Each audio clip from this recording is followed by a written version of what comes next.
పోరాటాలు చేసాం, ప్రజాస్వామ్యం చాలా పోరాటాలు చేసినావులే నువ్వు. ఇప్పుడు కూడా చెయ్యి. ఏమి ఇప్పుడు లేపండి, నువ్వు జాకీలు పెట్టి నువ్వు ఎంత జాకీలు పెట్టి లేపినా ఏమి కాదు, ఏమి కాదు. అంగీకరించలేకపోతే అది మీ ఇష్టం.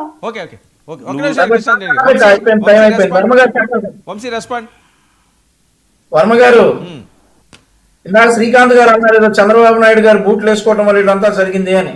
కాదు, ఈ కొంప ఎప్పుడైతే అమరావతిలో కట్టారో అప్పటి నుంచి అమరావతి దరిద్రం పట్టింది.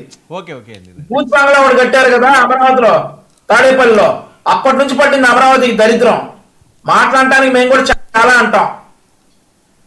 చాలా అంటాం మాట్లాడటానికి.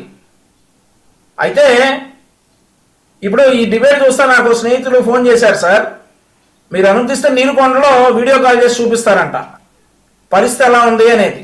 చూపించండి. మరి నారాయణ గారు ఇప్పుడు మరి మన కృష్ణాంజనేయులు గారికి అక్కడ కూర్చొని ఒంటిమెట్లో ఏం జరుగుతుంది, పులివెందుల్లో ఏం జరుగుతుంది, నారాయణ గారు ఎక్కడున్నారు, పవన్ కళ్యాణ్ గారు ఎక్కడున్నారు, చంద్రబాబు నాయుడు గారు ఎక్కడున్నారు అనేది మరి అది మ్యాజిక్ చేయలేదేమో. కృష్ణాంజనేయులు గారికి అక్కడ కూర్చుంటే కనిపించేస్తాయి అన్ని. నారాయణ గారు ఇప్పుడు నారాయణ గారు నీరుకొండ ఎందుకు వెళ్ళారో కూడా కృష్ణాంజనేయులు గారు ఆ మ్యాజిక్ చైర్ మీద కూర్చోగానే అర్థమైపోతాయి ఆయనకి. మా స్నేహితుడు నీరుకొండ నుంచి వీడియో కాల్ చేస్తా అన్నాడు, మీరు అనుమతిస్తే చేయించండి. వాస్తవాలు తెలియాలి కదా, ఆయన తెలిసింది ఆయన చెప్పాడు, మీకు తెలిసిందంటే మీరు చెప్పండి. అదే కదా, ఇప్పుడు ఇట్లాంటివన్నీ చెప్తా ఉంటారు. ఏమండి మీ 99 ఛానల్ అడగండి, స్క్రోలింగ్ చూసి చెప్పాను నేను. చెప్పాలా 99 ఛానల్ ఈ క్షణాలు నారాయణ గారు నీరుకొండలో నీళ్ళని పక్క పంపిస్తా ఉన్నారండి, చెప్పాలి.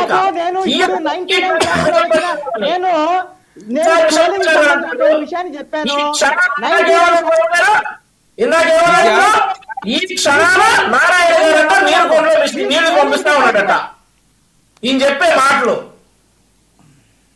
ముఖ్యమంత్రి గారు ఈ రోజు కూడా ఆఫీస్కి వెళ్ళారు సార్, అదే రూట్ లో సచివాలయంలో ఎక్కడ కూడా నీళ్లు లేవు. మరి ఇందాక ఈయన చూపించిన వీడియో సార్, శ్రీకాంత్ గారు చూపించినటువంటి వీడియో, వేమారెడ్డి గారు అని చెప్పేసి మంగళగిరిలో ఇప్పుడు పట్టణ అధ్యక్షులు వైఎస్ఆర్ కాంగ్రెస్ పార్టీకి ఆయన వెళ్ళినటువంటి పొలానికే మరుసటి రోజు ఈయన వెళ్ళారు. ఎవరు? అంబటి రాంబాబు గారు.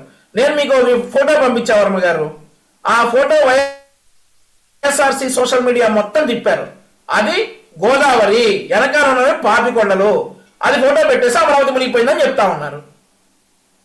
సో ఇవన్నీ కూడా నేను అదే చెప్తా ఉన్నా, విష ప్రచారానికి విమర్శకి ఉన్నటువంటి తేడాలు నేను చెప్తా ఉన్నా. ఇప్పుడు ఈయన అంటా ఉన్నారు పులివెందులో ఈయన ఇక్కడ నుంచి చూశాడు రిగ్గింగ్, అక్కడ గ్రౌండ్ లో వర్క్ చేసిన వాళ్ళని చెప్తే ఇండ్రైనా అక్కడ పుట్టి పెరిగిన వాళ్ళు చెప్పిన మాటలు ఇవన్నీ కూడా. సరే, ఇవన్నీ కూడా తెలుగుదేశం పార్టీకి అలవాటే సార్. మాకు పనులు చేస్తా ఉంటే మాకు వెనకాల రాళ్ళు పడతానే ఉంటాయి, మేము పని చేస్తానే ఉంటాం, తప్పవు మాకు ఇట్లాంటివన్నీ కూడా చేస్తాం. ఈ రోజు మన నారాయణ గారు మాట చెప్పారు, 2026 మార్చి 31 కల్లా ప్రభుత్వ ఉద్యోగులకు అక్కడ ఇళ్ళు ఇస్తామని చెప్పారు. సో ఇవన్నీ విష ప్రచారాలన్నీ క్లబ్ అయిపోయి వీళ్ళు ఇష్టం అనమాట. ఈ రోజు హోమ్ మినిస్టర్ గారు కూడా అదే చెప్పారు. వంశీ, ఒక్క విషయం, ఇప్పుడు విష ప్రచారాలు అనే కంటే వాళ్ళు ఇచ్చే సూచనలు సలహాలు తీసుకోమంటున్నారు. ఇప్పుడు ఆయన ఏమంటున్నారు, నీరుకొండ అన్నది 20 అడుగుల తాడి చెట్టు కూడా మునిగిపోయే విధంగా ఉంటుంది అని. ఫ్యూచర్ లో ఆ పరిస్థితి రాకుండా చూడండి, తప్పే ఉంది. తాడి చెట్టు 20 అడుగులు నీళ్ళు నిండిపోయే నేనైతే చూడలేదు సార్ ఇంతవరకు. వర్మ గారు నేనైతే 20 అడుగులు ప్రశ్న వేస్తున్నాను. చూడాల మనుషులు బతుకుతారా సార్ అక్కడ? మీకు ప్రశ్న వేస్తున్నా వర్మ గారు, స్క్రోలింగ్ వాళ్ళని అడగండి.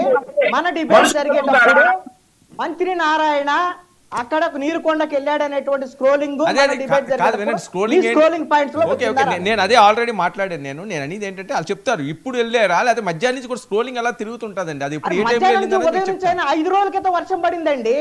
నేను అనేది ఇప్పుడు స్క్రోలింగ్ వచ్చింది కదా, స్క్రోలింగ్ చూసి చెప్పా. అరే కృష్ణ చెప్పేది కూడా అదే సార్, మీరు స్క్రోలింగ్ లే చూసి చెప్తారు, మీరు స్క్రోలింగ్ చూసి టీవీలు చూసి మాట్లాడతారు. వాళ్ళు చెప్పాలి, మేము గ్రౌండ్ లో ఉండి మాట్లాడతాం మేము. సరే ఓకే. ప్రతి మండలంలో ఆయన ఒప్పుకున్నాడు నాకు స్క్రోలింగ్ తప్ప ఇంకేం తెలియదని. ప్రతి మండలంలో నాకు వ్యక్తిగతమైన పరిచయాలు ఉండేటువంటి నెట్వర్క్ నాకు ఉంది. గొడ్డలతో చంపేస్తే గుండెపోటని స్క్రోలింగ్ వచ్చింది కదా. 175 నియోజకవర్గాల్లో ప్రతి మండలంలో నేను ఫోన్ చేసి మాట్లాడగలిగినటువంటి ప్రతి మండలంలో 10 మంది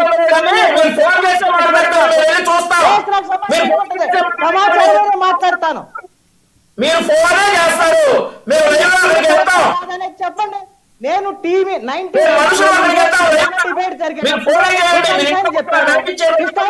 అద్భుతంగా కనిపెట్టాడు అంటున్నాడు. నేను కనిపెట్టలా.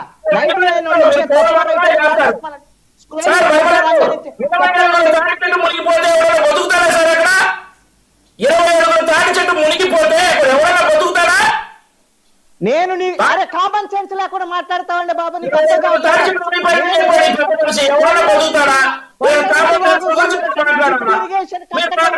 అంటే వినేది లేదు, వినేదానికి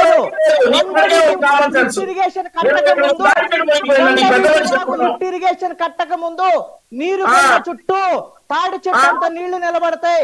ఈ రోజు లిఫ్ట్ కట్టి లిఫ్ట్ తర్వాత ఒక్కరోజు అని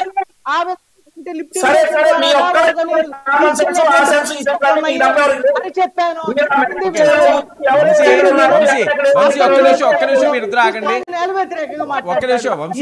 వంశీ అది కాదు కాదు వినవు వంశీ, అది 20 అడుగులు ఇప్పుడు వచ్చింది ఆ నీరని ఆయన చెప్పడం కాదు. అక్కడ అలాంటి పరిస్థితులు ఉంటాయని ఆయన చెప్పాడు ఎగ్జాంపుల్. ఇరిగేషన్ కట్టక ముందు అలాంటి పరిస్థితులు ఉన్నాయని చెప్పా. అది వినను, అది కావాలంటే మళ్ళీ డిబేట్. అది కృష్ణాంజలి గారు అక్కడ పరిస్థితులు చూడటానికి వినండి వినండి కృష్ణాంజలి గారు అక్కడ అక్కడ వినండి వినండి వినండి కృష్ణాంజలి గారు వినండి కృష్ణాంజలి అక్కడ పరిస్థితి వినండి. అక్కడ పరిస్థితులు చూడడానికి మధ్యాహ్నం వెళ్ళారట నారాయణ గారు. అది మధ్యాహ్నం వెళ్ళాడంటే ఏంటంటే వరద ఉంటే అదే అదే అక్కడ పరిస్థితులు ఎలా ఉన్నాయని పర్యవేక్షించడానికి ఆయన మధ్యాహ్నం శ్రీకాంత్ గారు వచ్చింది కాబట్టి ఓకే పర్యవేక్షించడానికి వెళ్ళారటండి. అందులో మనం నెగిటివ్ పాజిటివ్ పెట్టడానికి అదే మీకు తెలిసింది. ఇంకా క్షేత్రస్థాయిలో అడగండి, వార్త అడుగుతారు. శ్రీకాంత్ గారు సరిపోతుందా? శ్రీకాంత్ గారు రెస్పాండ్. గొడ్డల పోటు అని స్క్రోలింగ్ వచ్చింది కదా, గుండెపోటు అని ఏం చెప్తారు? శ్రీకాంత్ గారు రెస్పాండ్ మళ్ళీ మార్చుకుని శ్రీకాంత్ గారు రెస్పాండ్. మాట్లాడండి. లాస్ట్ కు ఎట్లయితా ఉందంటే వీళ్ళు అసహనంతో విశ్లేషకుల మీద దాడికి దిగిపోతున్నారు. అంటే వారికి అందుబట్టడంలే. అంటే మాకన్నా విశ్లేషకులు చాలా బాగా మాట్లాడానా వర్మ గారు? నేను మీ గురించి వంశీని అడుగుతున్నా. వంశీ నువ్వు ఇంట్లో ఉన్నావా కొంపలో ఉన్నావా? నువ్వు ఇంట్లో ఉన్నావా కొంపలో ఉన్నావా? అదే సార్ అదే చెప్తా ఉన్నా. మీరు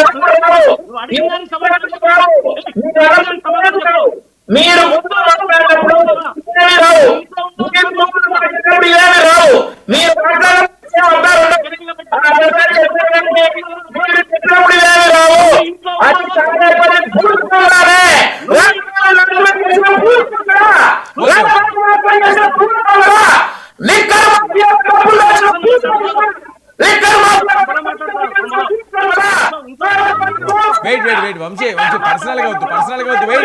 వెయిట్ అండి,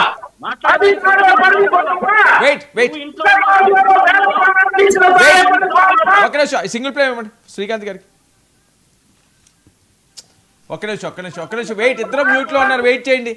ఇద్దరు మ్యూట్ లో ఉన్నారు, దయచేసి పర్సనల్ గా వెళ్ళొద్దు, ఆన్సర్ కూడా పర్సనల్ గా మాట్లాడొద్దు. శ్రీకాంత్ గారు పాయింట్ లోకి రండి. Wait Vamshi wait.